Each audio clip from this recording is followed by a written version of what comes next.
হ্যাঁ হ্যাঁ আমার হ্যালো এভরিওয়ান, গুড মর্নিং। আর সকাল সকাল দেখতেই পাচ্ছ চলে এসেছে সবজি বাজার, আর মা সবজি নিতে ব্যস্ত হয়ে পড়েছে। আর দেখতেই পাচ্ছ কত রকমের সবজি। তো এখান থেকে সবজিটা নিয়ে নিলাম আর চলে গেলাম মা আর আমি দুজনে মিলে মাছের বাজারে। দেখতেই পাচ্ছ কত ধরনের মাছ এসেছে। আর এই যে কই মাছগুলো কত লাফাচ্ছে, তবে একদম জ্যান্ত কই।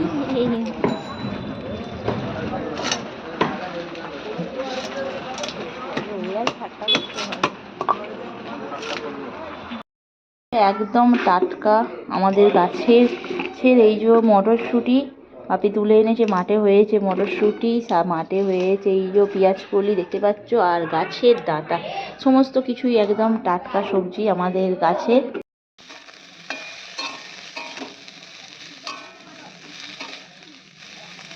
তো আজকে বানানো হবে ব্রোকলি সবজি। আর এই যে ব্রোকলি সবজির জন্য একটু আদা রসুন আর কয়েকটা শুকনো লঙ্কা নিয়ে নিয়েছি। তো ওদিকে মা ব্রোকলিটা ভাজছে আর আমি এদিকে মশলাটা বেটে দিচ্ছি।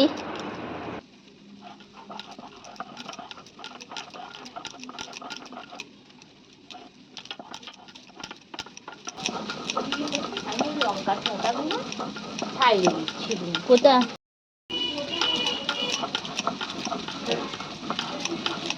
এদিকে দেখো মশলাটা আমার বাটা হয়ে গেছে। তো মা ওদিকে করছে ব্রোকলি সবজিটা, আর সাথে আমি একটু বেটে নেব এই যে সর্ষে আর লঙ্কা। একটু কয়রা ইলিশ মাছ আছে, তো ওটা হবে ঝাল, আর এই সর্ষে লঙ্কা দিয়ে ঝাল বানালে দারুণ খেতে লাগে। আর যেহেতু এই সমস্ত খাবারগুলোই শীতকালের খাবার, আর যখন আমি মায়ের বাড়িতে ছিলাম তখন এই শীতকালের খাবারগুলো বানাতাম। আর দারুণ মিস করছি এখন এই খাবারগুলো, কারণ শীতকাল মানেই প্রচুর পরিমাণে খাবার দাবার, প্রচুর পরিমাণে মাছ। আর এদিকে দেখো এই যে ব্রোকলিটা, এটা আমাদের মানে জমির টাটকা ব্রোকলি। তো মা বললো খাস না যেহেতু, তো আমি বানাই। এটা মাছ ছিল আগের দিনে, তো মা আগের দিনের মাছ দিয়ে মা বানিয়েছিল ব্রোকলি সবজিটা, খেতে জাস্ট অসাধারণ হয়েছিল কি বলবো। আর ব্রোকলি সবজিটা শুধু মানে ব্রোকলি দিয়েই বানিয়েছিল, সাথে মটরশুঁটি আর টমেটো, আলু ওতে দেয়নি। আর এই যে মাছটা ভাজা রাখা আছে, আর মা দেখো এটাকে ভালোভাবে কষিয়ে কষিয়ে করছে।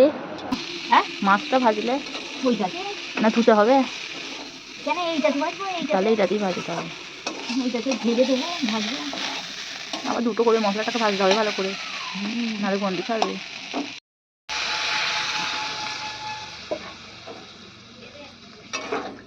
কেতো এসে গেছে, কেতো।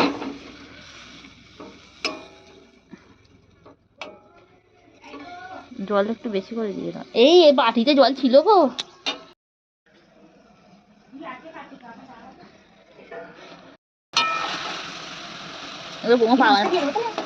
দেবে তো, হ্যাঁ দিয়ে দাও।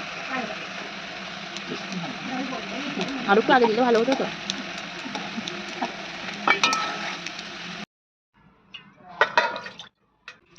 আগে ইলিশ মাছগুলো ভেজে ফেলো, ভেজে তারপরে ওইগুলো ভেজে ফেলবে, বুঝতে পেরেছ? দেখো ছোট ছোট ইলিশ মাছ নেওয়া হয়েছিল, আর বাটা মাছ মা বেছে ধুয়ে নিয়েছে। এই যে বাটা দেখতে পাচ্ছ, এই যে বাটা মাছ। তো কড়ার মধ্যে তেল এসে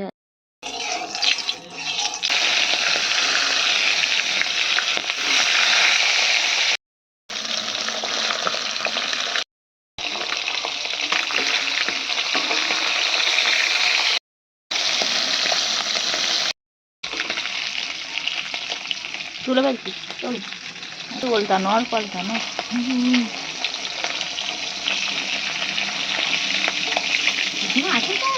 তিনটে করে দিলাম তো,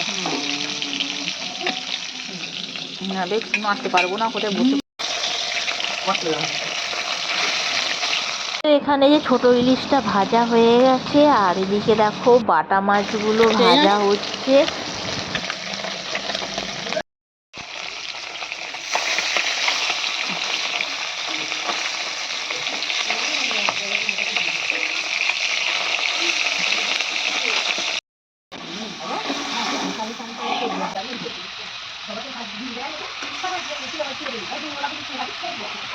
কে বলছে ছিল দেবে? আর সমস্ত মাছগুলি ভাজা হয়ে গিয়েছিল আর এদিকে খয়রা ইলিশের ঝাল বানানো হয়ে গেল সর্ষে দিয়ে। তো এদিকে দেখো সমস্ত রান্না কমপ্লিট।